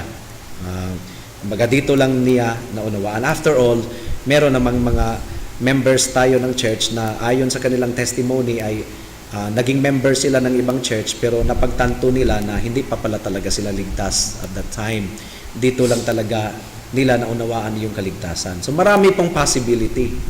Meron din nag-apply ng membership ng isa pang nating kasamahang iglesia na alam niya talaga yung doctrine pero hindi talaga niya na-articulate sa kanyang bibig. Siyempre, maingat lang din po yung maingat lang din po Is it yung possible, Pastor, that a person is genuinely saved and yet knowledge, pagdating sa knowledge ay ano siya, hindi niya alam kung paano, for example, sa church interview, Oo. membership. Okay, posible. Pero kung alam na niya, tapos tumanggi pa rin siya na maging kabahagi ng iglesia, ay questionable na po yun. Kasi kung naunawaan niya na ang iglesia ay katawan ni Kristo, bakit niya tatanggihan yun? Hindi pwedeng angkinin niya ang ulo pero hindi niya angkinin yung katawan. Hindi pwede. Sino ang tatanggapin? Acts chapter 2 verse 41, those who had received His word and were baptized. So it is a baptized believer ang tatanggapin. Oo. Ang idadagdag, baptized believers. Baptized believers. Ligtas na po ito. Kaya nga, binautismuhan dahil ligtas na, hindi yung babautismuhan para maligtas. Sacramentalism po yun mga kapatid, na parang tinuturing na yung tubig ay superstitious, magical element na ang water baptism ang nagliligtas. Hindi po, ang water baptism ay outside, kumbaga testimony, outward testimony of an inside reality. Na ikaw ay ligtas na, kaya ikaw ay Is the outward sign of circumcision? outward sign of the inward circumcision of the heart. Outward circumcision. Yun. Sino pa ang idadagdag? Acts chapter 5 verse 14. So baptized believers, yung binasa kanina, Acts chapter 2 verse 47 pala, kailangan nating 2:47 muna. Sino ang idinadagdag? Sino ang idadagdag? Brother Isagani? 2:47 po, na nagpupuri sa Diyos at nagtatamo ng lugod sa lahat ng tao at dinaragdag sa kanila ng Panginoon araw-araw ang mga naliligtas. Araw-araw ang mga naliligtas. Ang tatanggapin ay yung ligtas na, hindi yung magpa-member para maligtas. Magpa-member para maligtas. Kung hindi ka magpa-member, hindi ka maliligtas. Sino po ang nagtuturo niyan? INC? Na ang church membership ang nagliligtas? Okay? Roman Catholicism din, ang church ang nagliligtas? Hindi po yun. Yung sacrament ata nila, di ba? O sacrament ang nagliligtas. Saved believers. Saved believers po ang tatanggapin bilang miyembro. Kaya sila tinanggap dahil ligtas na sila. Tupa na sila ni Kristo. Hindi yung tatanggapin sila para maligtas sila. Acts chapter 5 verse 14. Sino ang idadagdag? Brother Jonel. Acts 5, 14. Acts chapter 5 verse 14. Lalo pang maraming mananampalatayang lalaki at babae ang naidadagdag sa Panginoon. Sino ang idinadagdag? Mananampalatayang babae at lalaki. Mananampalataya ang idadagdag. Kaya yung infant baptism, tapos merong cake na welcome to the Christian world. Sige, ang bata mananampalataya ba yun? Nag-confess sila kay Christ? Hindi, mananampalatayang babae at lalaki. Now, dumako tayo sa mga implikasyon ng application na ito. Ang number 1 na implication nito is no group is to be covenanted as a local church Ano bang definition ng local church? Ano ang definition ng church? The called out ones. Pero yung called out, rescue po yun.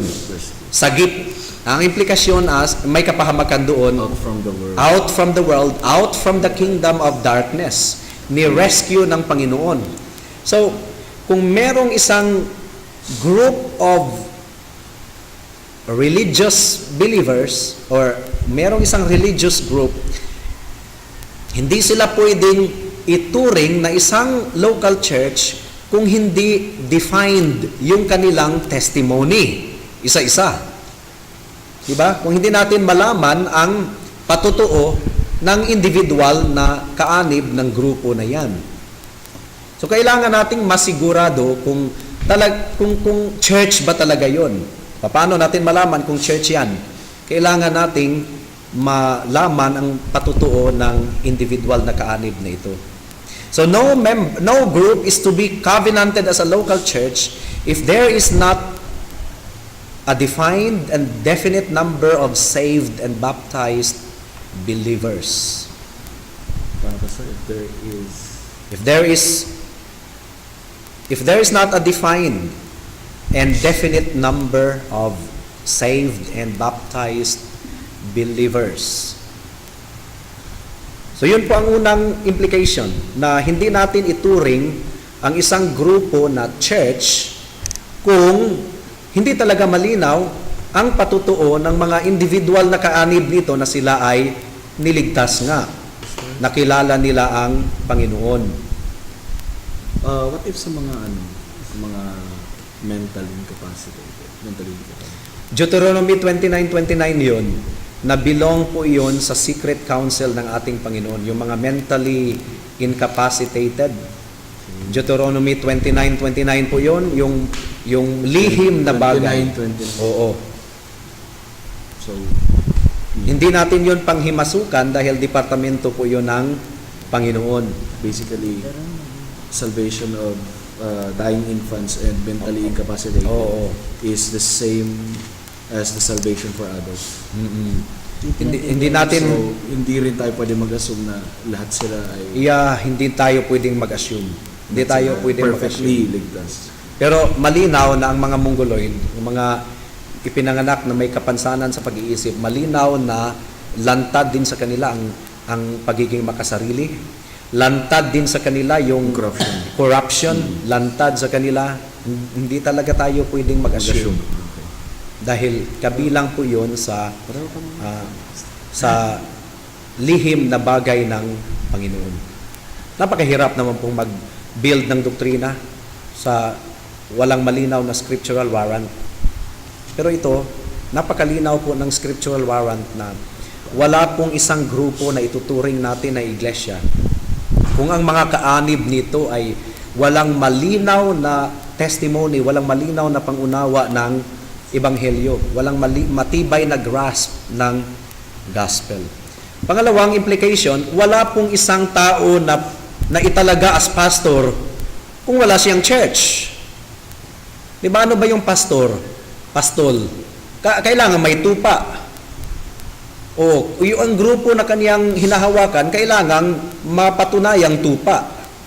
Di ba? Hindi porket graduate siya sa isang Bible school or seminary, automatic pastor na po siya. Dapat meron talaga siyang tupa na pinagpapastulan.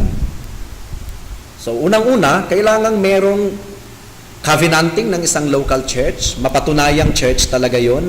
At kung napatunayang church na yon, yung church na yon, yung tupa na yon, yun ang tatanungin kung yung namumuno sa kanila ay qualified ba? Kasi sila yung magre-recognize. Qualified ba? Ayon sa biblical qualification ng isang pastor. Isang pastor. Now, bilang patutuo lamang po, dahil nabiyayaan po ang Salitran Covenant Bible Church ng pagkakataon na makaranas ng dumaan sa ganitong proseso. Ito po ay isang grupo na isang Pentecostal na grupo dati dahil meron pa pong mga drum sets. Kumbaga Pentecostal talaga yung grupo na ito. Tapos dinala tayo ng Panginoon dito at na-introduce yung pangangaral ng Reformation, na-introduce ang pangangaral ng Ebanghelyo, sumang-ayon yung buong grupo na i-back to zero. Kasi hindi natin pwedeng i-assume na porket matagal na sila dito ay church na kaagad or Christian na kaagad. Sumang-ayon naman yung buong grupo na dumaan yung tinatawag na Reformation process. Pinakauna talaga, doon talaga tayo dumaan sa define natin yung membership. Pag-define ng membership, unang-una, what is a Christian? Kumbaga yung kaligtasan. Hanggang sa 5 years after, ay in-interview na yung mga nag-volunteer na magpa-interview, na mag-apply ng church membership kasi binak to zero natin. Meron pong, sa madaling sabi, merong 12 na nag-apply at pumasa.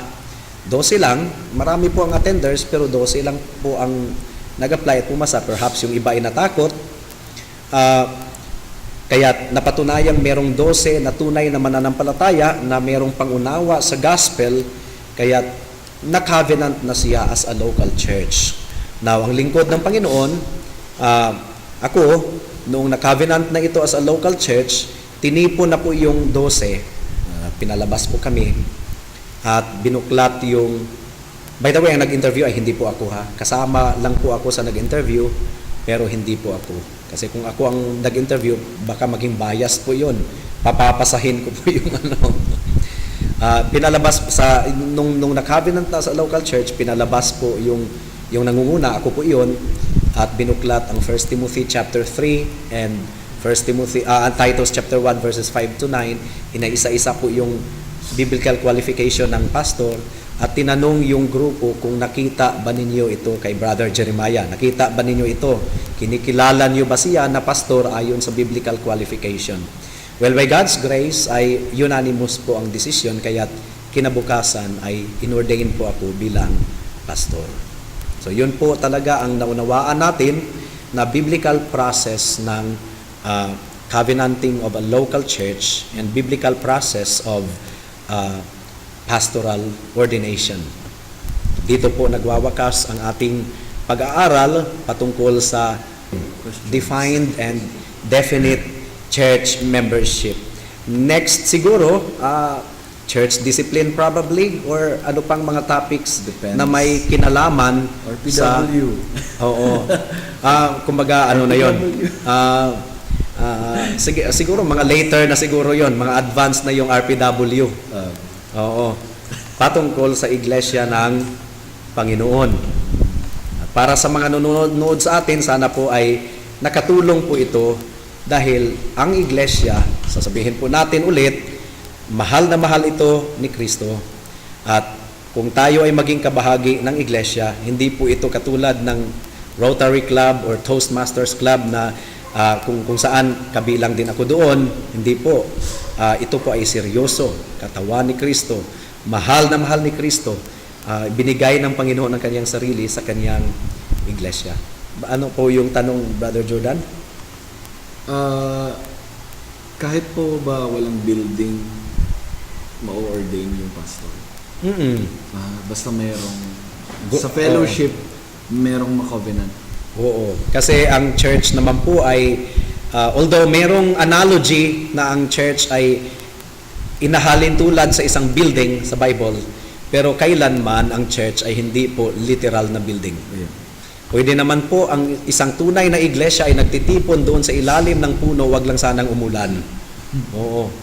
Hindi po building talaga ang church, kundi isang grupo ng mga mananampalataya na sinagip ng Panginoon mula sa kadiliman. Second question, Pastor. What if merong ang tawag dito, mentally incapacitated na papa-interview? Ipaunawa na lang natin sa kanya at saka sa family members na while we rejoice, natutuwa tayo sa kaniyang desire na maging kabahagi ng iglesia.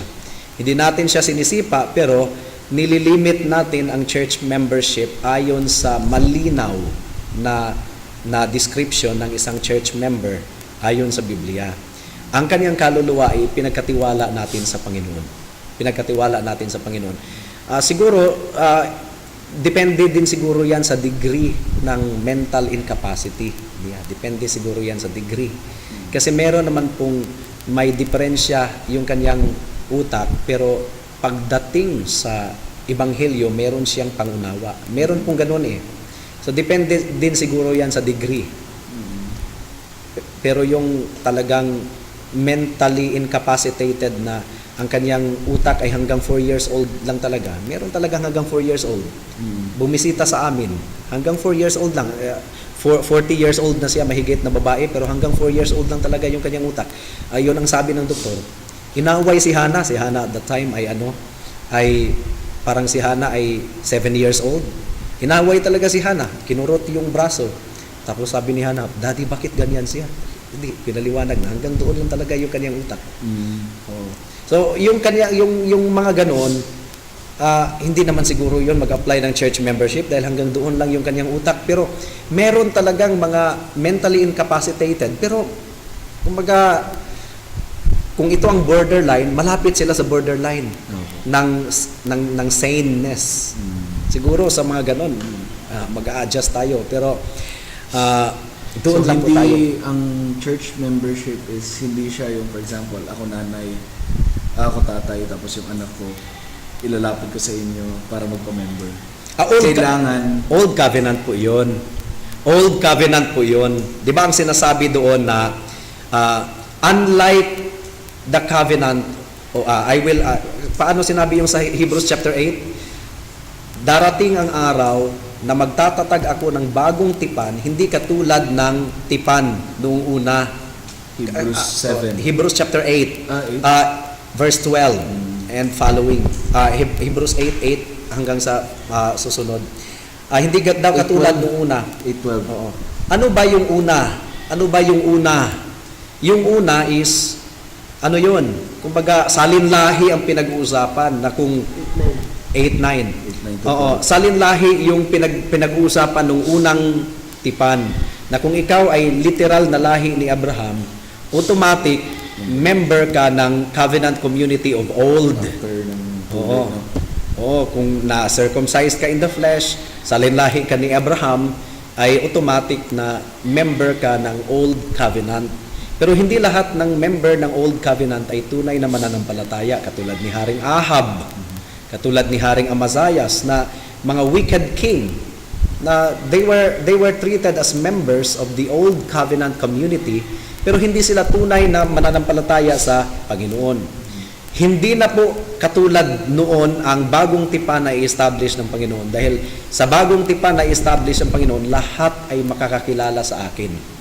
Sabi na nga, meron talagang pagkakaiba na hindi na ito yung tipong clannish na genealogical. Oo, hindi na, kundi yung spiritual.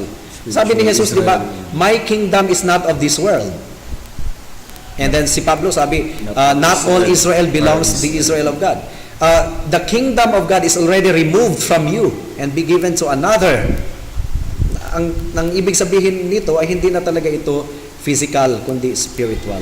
If you are in Christ, then you are an heir of Abraham. Kaya't hindi na po automatic na kung Christian ang parents, ay automatic Christian na rin yung mga anak at maging kabahagi ng church. Maghintay na lang ng 12 years old, ika-confirm na lang sila sa church membership. Abay, delikado po yun. Yun po ang dahilan kung bakit maraming mga formerly conservative churches in America and even in the Philippines na sa first generation ay matino pa, pero sa second and third generation ay naging liberal hanggang sa lumisa na sa orthodox doctrine at naging synagogues of Satan. At yun na po yung mga churches ngayon na tumatanggap ng same-sex marriage at iba pang mga abortion, naging pro-abortionists na dahil yung mga anak ay dahil sila ay nandun na sa church na yon, itinuturing silang kabahagi ng covenant kahit hindi malinaw yung conversion, hindi tunay na converted, nagkaroon ng katungkulan. Kumbaga, naging chairman of the council of the board. Yung church council na yan, wala din yan sa Biblia. Yun ang pag-uusapan natin sa mga susunod na table talk on ecclesiology. Pero Pastor, may age ba? Yung pagpapa- Wala namang sinasabi ang Biblia ng specific age, pero dapat discerning ang church. Kasi ang requirement ng membership, ang membership, meron kasing katungkulan na naka-attach sa kanya. Yung mutual encouragement. Kaya ba yung gampanan ng isang 12-year-old boy? Mutual encouragement, mutual care, and mutual encouragement, mutual accountability, and kung merong nagkasalang kapatid, i-rebuke. Kayang gawin yun ng isang 10-year-old boy? no. Or i-gently lead ang isang nahulog sa kasalanan? Hindi po yun kayang gawin. Kaya discerning ang isang local church dapat. Hindi tayo nagmamadali. Now, hindi natin sinasabi na ang 10-year-old boy hindi kayang iligtas ng Diyos. Hindi natin sinasabi na, kumbaga, kung nakitaan sila ng palatandaan na nakilala nila ang Panginoon, i-encourage lang natin na magpatuloy kayo. Kahit hindi pa kayo pwedeng tanggapin as church member, pero magpatuloy kayo kay Kristo. Magpatuloy lang kayo na magtiwala. Pastor, yung paano nga ba yung pag-reinstate sa mga formerly excommunicated members? Well, mahabang proseso po yun na itatalakay natin sa church discipline na pag-aaral.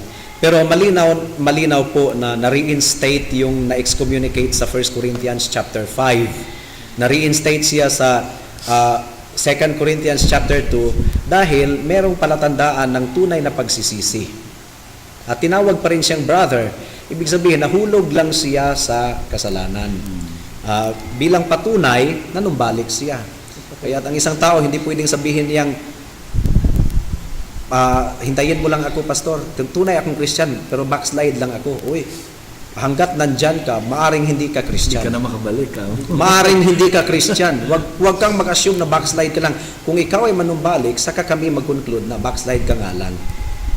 Hindi yung tipong ikaw mag-declare sa sarili mo na backslide ka. Paano kung hindi ka talaga tunay na Christian? Hanggat nandyan ka, namumuhay ka sa kasalanan, we have all the reason to think that you are not a true Christian. But if you will return, if you will repent and return to the Lord, then we would be able to say that, backslide ka nga lang. Pastor, di ba sa Corinthians na immorality yung pagdating sa 2 Corinthians, siya, na-restore na siya. Bali, ang case niya doon, kahit nasa excommunicated na siya, nagpapatuloy pa rin siya sa church. Oh, kasi ang excommunication kasi is parang napagtanto ng iglesia na maaring hindi talaga siya tunay na Christian. Kaya tinanggal siya sa membership. Pero pwedeng tunay na Christian siya. Katulad ni David. Di ba yung nahulog siya sa immorality? Inconsistent with saving grace ang immorality. 1 Corinthians chapter 6 verse 9 hanggang sa 10. Inconsistent with saving grace ang immorality. Di ba? No fornicator shall inherit the kingdom of God. No adulterer. Inconsistent siya. So bakit nahulog si David? Pero si David ay tunay na mananampalataya. Tunay na nagsisi. Katulad noong illicit sexual affair ng 1 Corinthians chapter 5, inconsistent yun ng saving grace. Pero maaring tunay talaga siyang Christian na nahulog lang talaga sa kasalanan na ganun. Pero wag tayong mag-isip na tunay akong Christian at kung mahulog ako, parang pinagplanuhan natin na because that is inconsistent with saving grace. Hindi yan pwedeng scripted natin. Hindi yan pwedeng scripted natin, mga kapatid. Pastor, pag ang isang church na-feel na magkaroon ng formal or strongly formal church membership, maaari po bang magkaroon din sila ng previous implementation or proper implementation ng church discipline? Kung ang foundation ay hindi talaga matibay, babagsak talaga ang iglesia. Kasi ang thorough biblical reformation mag-start talaga sa church membership. All reformation process ng isang iglesia mag-start talaga sa church membership. Doon talaga magugat. Kasi kung ang implication kasi kung member sila, kung tunay silang tupa ni Kristo, ano ba ang implication ng tupa? My sheep listen to my voice. Nagpapasakop sa salita ng Diyos. So lahat ng i-implement mo na reform, dahil tupa sila, nagpapasakop sila sa salita ng Panginoon. So kung i-implement na yung RPW, Regulative Principle of Worship, malinaw naman na nasa Biblia, hindi nagpapasakop na. Hindi pwedeng mag-advance tayo sa mag-advance tayo sa next step, lumaktaw tayo, mag-implement ka ng regulative form of worship. Pero regulative principle of worship, pero yung iniimplementahan mo hindi pala tunay na tupa, mga kambing pala. Diba, magrereklamo sila. Hindi kami nalilift up. Gusto namin yung drum, gusto namin yung ganon. Walang Back to zero talaga. Back to zero talaga. Back to zero talaga. Kumbaga, wag nating gawing rule ang exceptional na nangyayari dito sa Salitraan Covenant Bible Church. Kasi sa totoo lang, in-implement namin ang regulative principle of worship. Wala pang covenanting ng membership. By God's grace, wala namang nawala. Siguro nagtaka yung mga attenders, bakit biglang nawala yung mga drums, yung mga banda, yung mga sigawan. Sana binigyan mo Oo. Ay hindi, binenta namin. Binenta namin kasi kailangan namin ng pera. Binenta namin yung drums.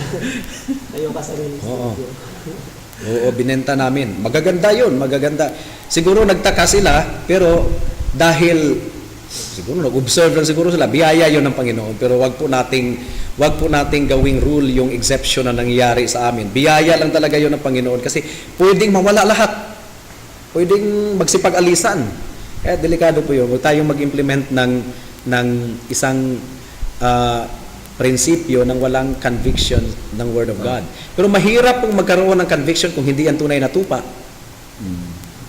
Wala naman talaga yung conviction ganito talaga. Oo, ang kambing, wala naman talagang conviction yan.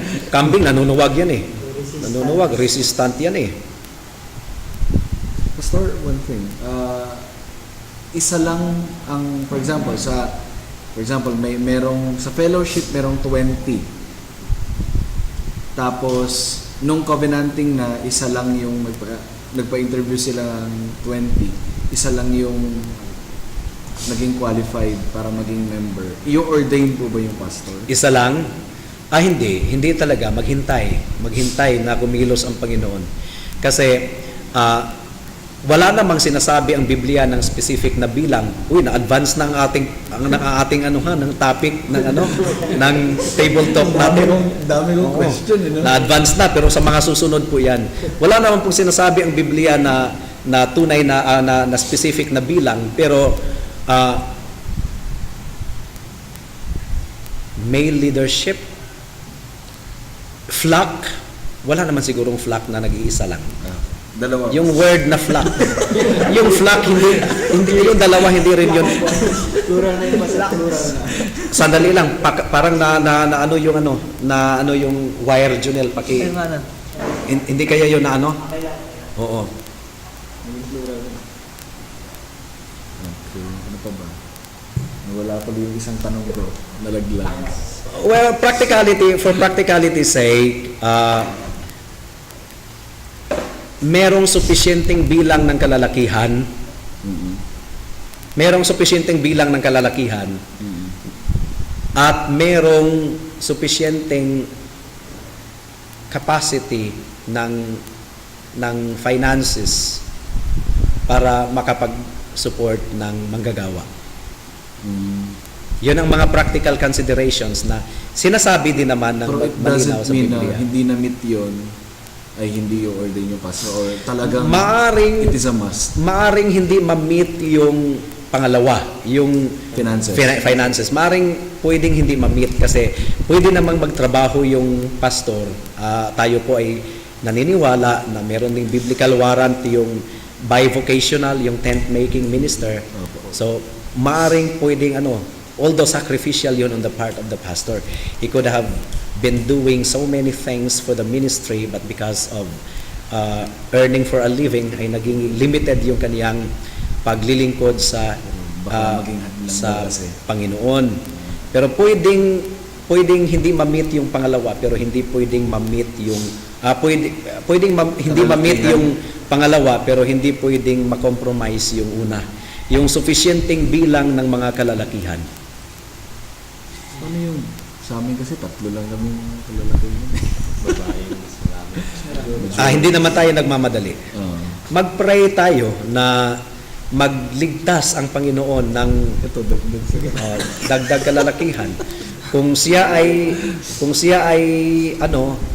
mag-decide na kumbaga lumipat dito sa Cavite ng tahanan, kumbaga katulad namin na hindi naman talaga kami taga Cavite pero dito kami dinala ng Panginoon, pwede naman. After all, yung sayo ay much easier than ours. Kasi hindi kami pwedeng bumisita sa aming probinsya ng basta-basta na hindi kami sumakay ng saranggulang, napaka mahal ng pamasahe. At least sa'yo ay in just a matter of bus, Victory Liner, ay pwedeng makabisita ka doon. 100 siguro. Basta may isa ako question. Paano yung na nagkaroon na ng church membership tapos may mga tupa na and then dumating yung ang pastor ay ang di pa kasi tawag ni pastor pagdating sa hindi pa covenant. Itong naglilid sa grupong ito ay inano siya, in-interview rin na sa congregation. Tapos hindi pala siya na qualified na. Meron talagang nangyayaring ganun. Merong nangyayaring ganun. Pero paano po yung nagpapatuloy pa rin yung Hintayin niya na maging qualified siya.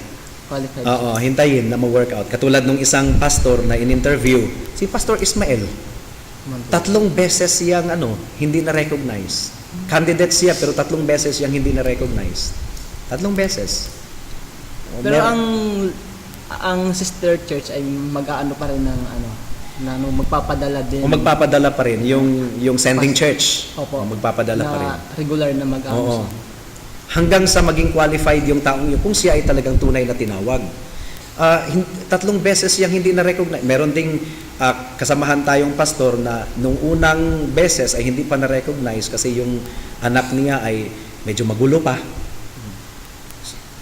Hindi pa makontrol. So hintayin yun, yung mga ganun, na mga qualifications. Hanggang sa ma-recognize na talaga. Sa paano sa case ni John Metres, pastor mo ba? Diotrephes. Pastor siya na medyo nasintunado yung kanyang pamumuhay. Nasintunado siya. Pero ligtas siya. Wicked ang description sa kanya eh. So hindi natin alam. Pero ganun din pastor sa pag-recognize sa kanila. Kasi naging ganun siya. Wicked talaga yung description sa kanya eh. Hindi lahat ng pastor ay tunay na ligtas. Ay nako, marami kaming mga kasamahan sa dating pinanggalingan ko na retired na lang, 83 years old. After 40 years in the ministry, saka pa lang niya nakilala ang Panginoon. Iyak siya ng iyak dahil na-wasted yung kaniyang 40 years of service. He was not preaching the true gospel. Talagang he really felt so wasted. Kumbaga, wasteful yung kaniyang touring. Yung 4 na dekadang paglilingkod niya bilang pastor sa denomination na yun, pero hindi pala siya tunay na ligtas. Paano pastor na pastor na hindi siya tunay na ligtas? Ay, siya lang talagang sinabi talaga niya na hindi pala talaga niya nakilala pala ang tunay na Panginoon. Na hindi niya nakilalang tunay ang Panginoon. Kaya pero pastor ang naman na si hindi siya tunay na ligtas pero nagpi-preach siya through gospel. may mga pastors na And hindi then, gospel yung pinipreach. And then Puro ang nangyari nagkaroon din ng bunga yung may naligtas sa mga niyo. biyaya ng Panginoon yun. Kilos ng gospel. Hindi natin tinatanggal pa yung Yeah. in some cases na nagkakaroon ng ganun. Na kahit hindi siya ligtas pero yung lumabas ng kaniyang bibig ay gospel. Kasi yung mga generally accepted phraseology kasi yon na Jesus saves, Jesus is the Savior of sinners. Oo. Umaring lumabas yon sa kanyang bibig at ginamit ng Panginoon yon para iligtas yung isang Sa tao. elect kasi talaga. Oo. Kahit sino yung deliverer. Kahit sino yung deliverer eh. Basta, The elect pinilit hears the talaga siya voice ng of Panginoon. God Oo. talaga. Kasi nabirin ni Pablo, Pastor, na there are some na nag-preach for the sake of themselves, di ba? Pero Oo. despite of that, meron pa rin. Oo, meron pa rin. Katulad ni Saulo, di ba si Saulo, no heart for God, but at one point, naging propeta, parang propeta si Saulo. Si Haring Saulo dahil nag-prophesy siya. Sinabing, is Saul among the prophets now? Katulad ni Balaam, hindi naman talaga siya tunay, pero he proclaimed the word of God. Hindi naman siya tunay na mananampalataya, si Balaam. Si Van Sickle, nag-compose ng hymn na ang title ay All Hail to Thee, Emmanuel, para lang patunayan niya sa buong mundo na pwedeng makapag-compose ng Christian hymn ang isang tao kahit hindi siya Christian. Kaya si Van Sickle ay nag-research kung paano sambahin ang Panginoon. Nag-research talaga siya sa Bible. And he was able to compose this wonderful hymn, All Hail to Thee, Emmanuel. Pwede nyo i-research yan sa All Hail to Thee, Emmanuel. Kung pag-aralan mo yung lyrics, talagang gospel na gospel. Pero hindi siya Christian. Siguro tawa siya na ito yung mga Kristiyano, ginagamit yung hymn ko, pero hindi ako tunay na ligtas. Pero City of God. pero kumbaga a few years before he died probably, pumasok siya sa isang church at kinanta ng choir yung kanyang hymn. Yung hymn niya ang ginamit pa ng Panginoon para i-convict siya sa kanyang kasalanan. Naligtas siya. Ginamit ng Panginoon yung wordings ng kanyang gospel hymn. Hindi natin pwedeng So, Pastor, pwede ba natin sabihin na kagaya nung binanggit ko isang pastor for 40 years na nangaral siya, nag-labor siya, hindi siguro natin, pwede ba natin sabihin na even though he in his own profession, hindi siya genuinely saved, pero yung mga na-contribute niya, sabihin na lang natin na-contribute niya ng gawa or mga ministry, ay hindi naman natin pwede sabihin na invalid. Pwede ba natin sabihin, valid yun, despite na hindi talaga siya saved. Parang, ang comfort na lang doon is ang Panginoon mabiyaya na hindi lang nating alam na nagkaloob pala ang Panginoon ng bunga at mabuting contribution sa kaharian ng Diyos despite na hindi siya tunay na ligtas. Doon tayo tumingin sa biyaya ng Diyos. Huwag na tayong tumingin sa tao, kundi doon tayo sa biyaya ng Panginoon. Okay, so we have to end here. Mga kaibigan at mga kapatid, nandito po tayo sa Salitran Covenant Bible Church. Nandito sa Lots 18 and 19, Summerwind Village, Phase 1, Salitran 3, Dasmariñas City, Cavite. Ini-invite po natin ang mga kapatiran na dumalo sa mga susunod natin na table talk on ecclesiology, at kung kailan man ito masusundan ay i-announce lang po natin sa official Facebook natin na Salitran Covenant Bible Church.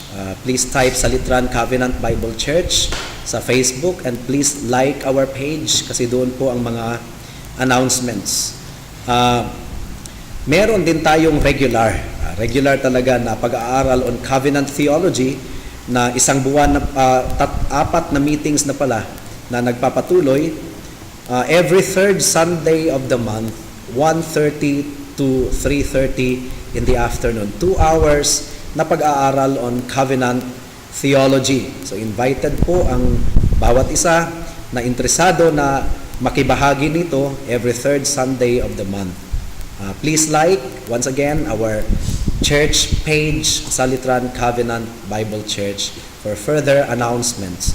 At para sa mga gustong mag-text directly personal sa akin, 0935-744-3030.